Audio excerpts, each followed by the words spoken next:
Please get ready for a dictation of transcription number 499 and 500 from Sir Kailash Chandra magazine.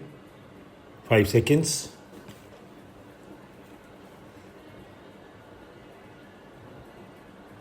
Start. The demands of science are very great indeed, and we should not grudge making the requisite allocations for scientific research. I think Mr. Humayun Kabir was quite right when at the conference of scientists and educationists he suggested that at least 1% of the national income should be allocated for scientific research and so on. I think it is not a very big demand.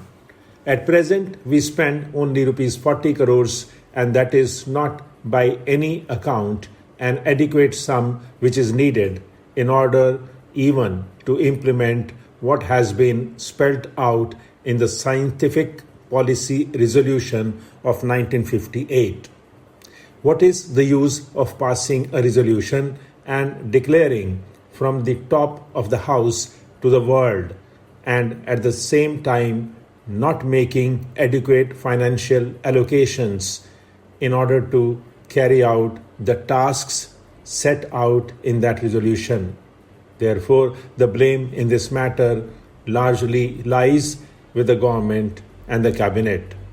The cabinet, I do not know, has very many committees under it, but it should pay a little more attention to scientific research, and I think everything should be done in order to meet their financial requirements. The finance minister of the country should be asked to find money for scientific research, because here, if you spend money, you extend your exploration of the uncharted resources of our country that will lead to an increase in production. Also, in various other scientific fields, the scientific urge for work will lead to increase in national wealth.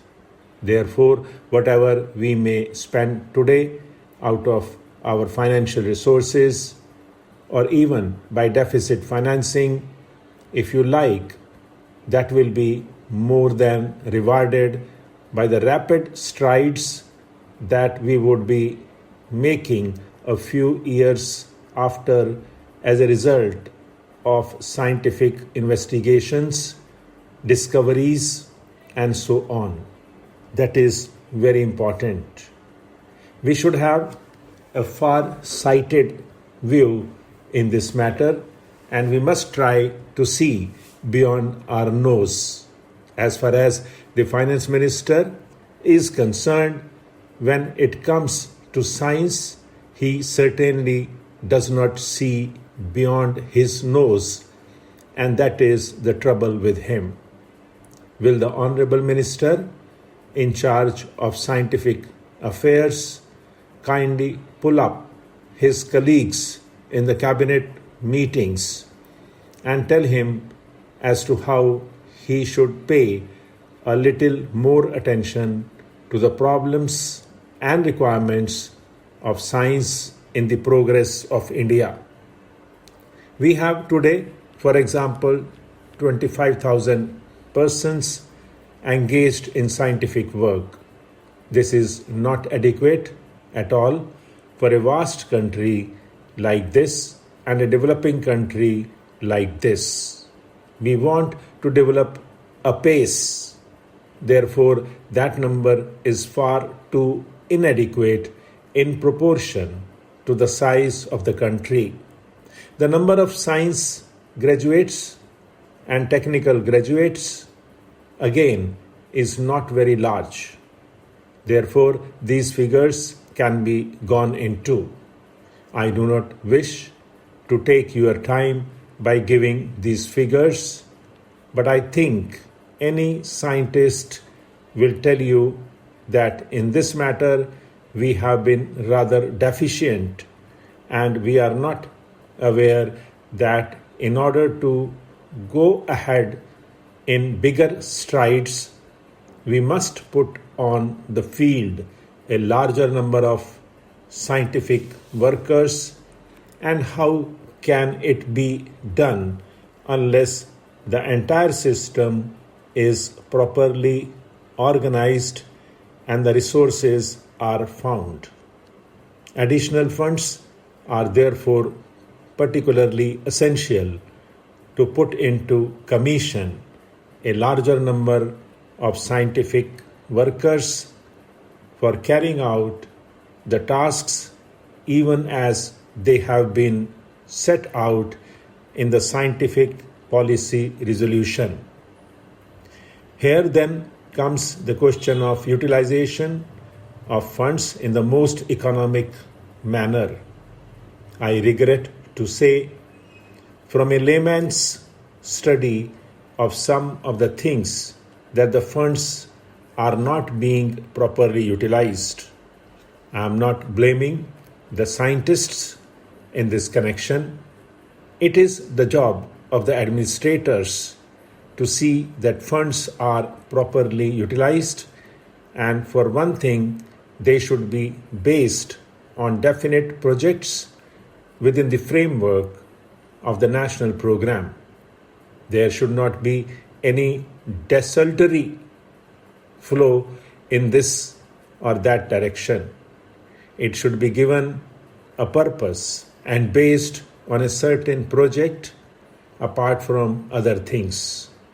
Therefore, research work has got to be project-oriented in a developing economy such as we have.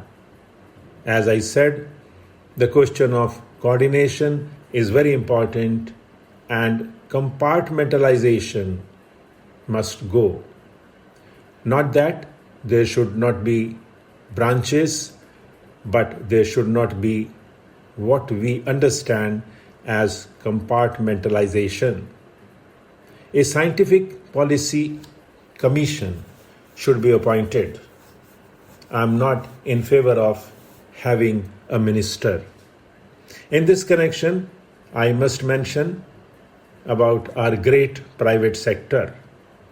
There are some gentlemen of the private sector sitting on this side of the house and that side of the house. We are mixed parliamentarians, just as we are a mixed economy outside. Mr. Chairman, the private sector is suffering from a class bias in the matter of science. That is what I say.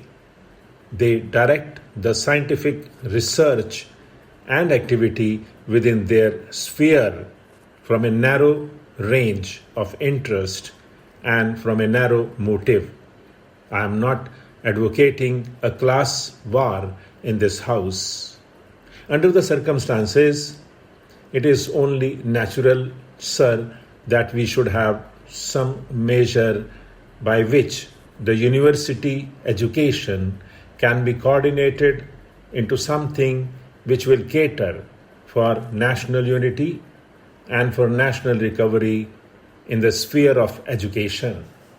But unfortunately, this bill, with all the fine things that the mover described yesterday, does not attempt to do anything. For instance, it has gone far beyond the terms of reference, if I may say so, of the University Education Commission with regard to the constitution of a University Grants Commission. From the very little, it is obvious that the University Grants Commission will deal with the allocation of funds that will be permitted by Parliament for educational purposes. That is how it is done in other countries. In England, for instance, the British Parliament makes a grant and the University Commission distributes it among the 19 universities. Stop.